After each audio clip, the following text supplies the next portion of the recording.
chatting to Lords TV. Pleasure. Could you just tell me what's going on behind you? Well, Will, this is extraordinary. This is the 6th year that we've had the England Schools versus the MCC schools.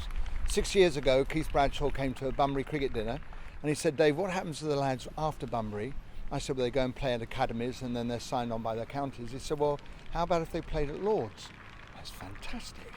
So I couldn't believe it. I said, sure? He said, yeah, we'll arrange it. So for 6 years now, after the Bunbury Festival last year, it's the best 11 from last year's festival.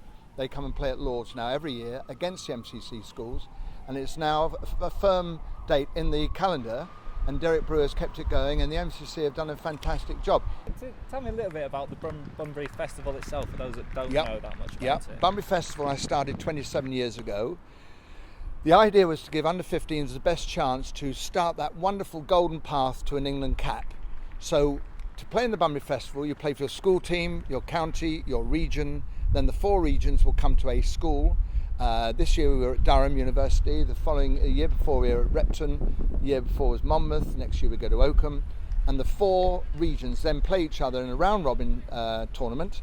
So it's the 54 best lads in England. They've done well, school, county, region, Bunbury Festival. And then from the Bunbury Festival, it used to be the England under 15 side which selected, but it's now the EDP, which is at Loughborough. So the best 11 boys from the Bunbury Festival now go to Loughborough and they get one-on-one training and on their skill sets and whatever, and that's it. Yeah, that's it. And you've done so much for cricket yourself as well with your charity work. Yes. I mean, how important is, as you say, seeing these young lads out here getting their chance at the home of cricket? Well, you know, Will, I tell you what, I could never play like them. And listen, I was on the ground staff at Lords 50 years ago when Len Muntz was coach. I was there for 1 year, so I was on the ground. I was a young professional there. And I thought, well, I'm never going to be able to play like Gower, Botham, Lamb, Gooch, Gatt and all that. But the next best thing would be enable youngsters to actually fulfil their promise. So I'm very proud to be able to help them take that step.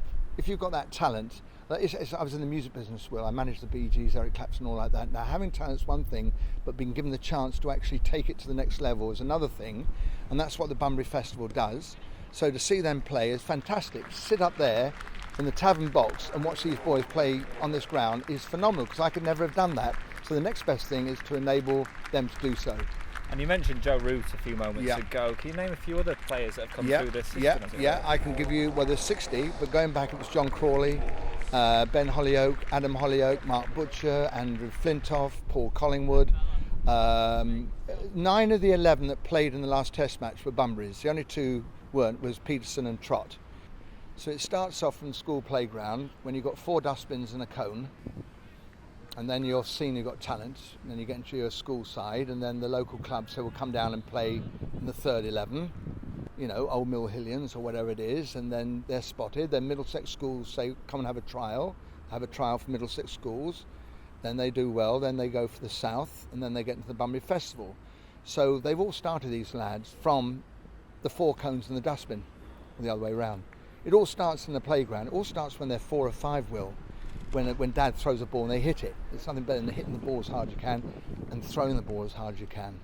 So you've got to get the kids embrace the kind of feel of cricket when they're very, very young, because concentration of children is very fleeting. So for them to actually say, Dad, keep throwing the ball to me, you've got to get them hooked on it young, because otherwise they'll go and play football, which they will, rugby and art, painting and whatever. So you've got to get them very young, and then that's the start. Once you've got them hooked and they love the game, if they get the Bunbury Festival, they've got every chance to go and play for England.